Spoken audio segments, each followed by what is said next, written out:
week ago, I had breakfast in San Diego with a friend from Telluride who had just turned 60 the week before. And this is a very, very bright, astute man. And his wife died on the 17th of December, and he's going through a prolonged grieving process.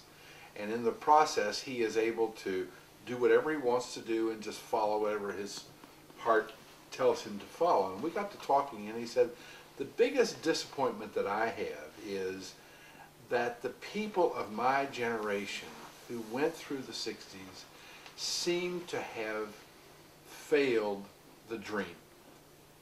That somehow or another we haven't lived up to what we all knew was the possibility. Now, I don't know whether anybody needs to even identify with or agree with that or not, but things are not how we thought they were going to turn out. That's for sure.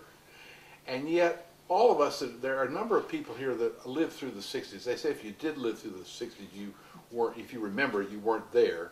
But, but we remember that incredible burst of creativity and energy and excitement was a formative moment in all of our lives. And when Michael Lewis wrote this book on The Big Short, have you seen it? Was about what happened with Goldman Sachs on the housing crisis, the mortgage crisis.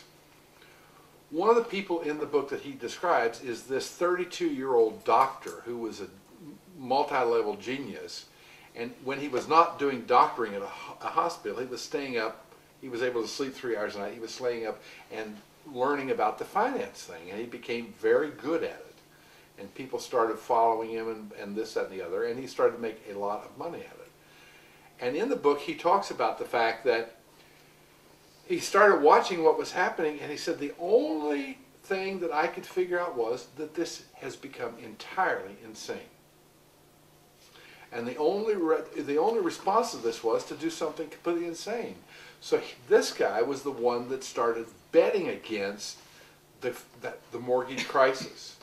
And he would go out and he'd buy trenches of mortgages that were the worst kind, and then he would bet against these, and he made incredible amounts of money. And this is where Goldman Sachs finally comes in, because he went to Goldman Sachs and taught them how to do it.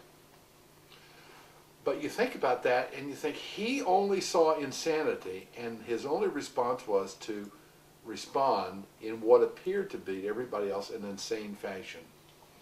Now, here's what my guides are telling me. And yours are probably telling you the same thing. But we are, if we're not already there, we are so close to being in a crazy time across the board that it'll be here by next Tuesday.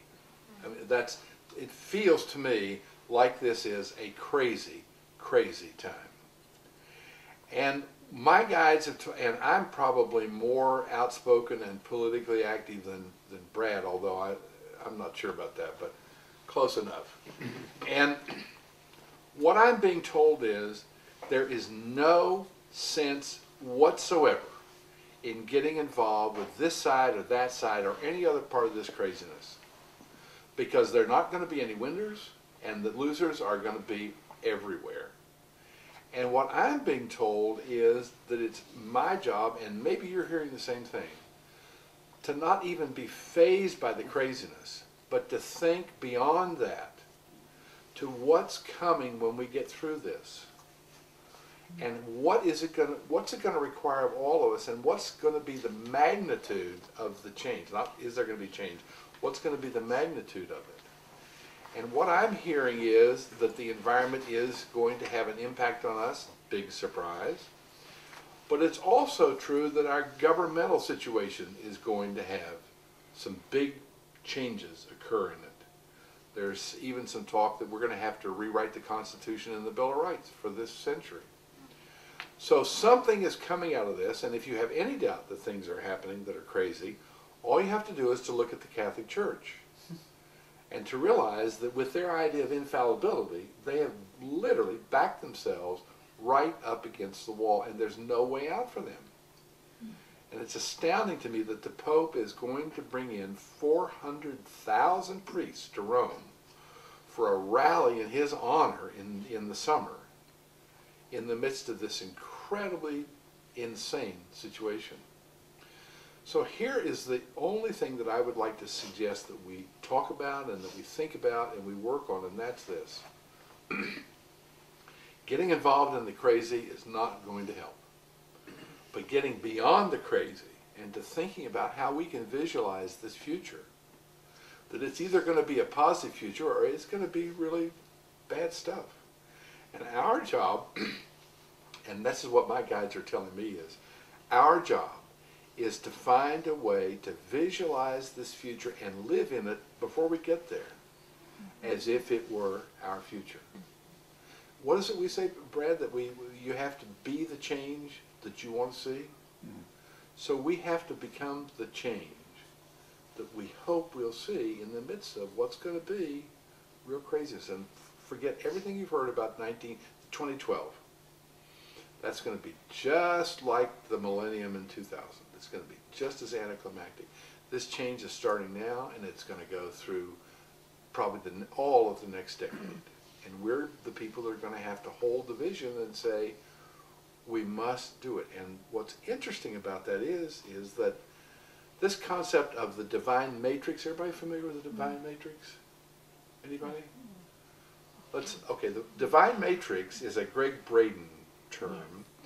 And what he says is that all of us, every one of us, all 7 billion of us, and all the bugs and all the animals and all the trees and everything else is connected to this matrix, which is like the psychic or the spiritual or the planetary noosphere internet of our consciousness. And because we're connected to the divine matrix, which approaches, which works at what's called superluminal speeds, which is speeds faster than the speed of light.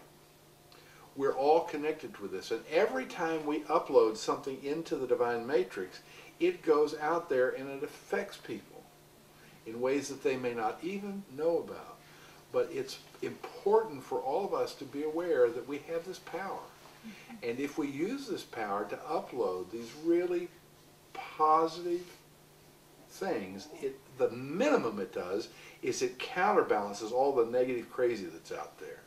But it also could, because of the power of the positive, will in fact overwhelm the crazies and the negative. So this is our job, and this is what I'm calling anybody that's watching this video or anybody in this room too.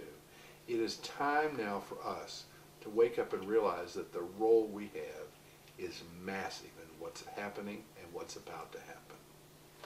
So does anybody have anything that you want to add to that? Of course you do. Please do. Yes, Kathy, go ahead. Hi, thanks for joining us today. What you've just seen is a video of the little talk that I gave to the people who showed up for the 4th Sunday here in Austin. If you're in Austin or if you're coming through Austin and it's the 4th Sunday, we'd love for you to join us. We're out in Cedar Park. We start at 12:30. We end at whenever time we end. And we have a potluck supper, mostly vegetarian. And we share on a pretty deep level some of the questions that all of us are asking and any of the answers that we found along the way. So I encourage you to give us a shot when you get a chance. Otherwise, stay tuned. I'm going to put the address of our website here, and call us. We're at 512-456-3614. Email us or come see us. Thanks so much. Bye-bye.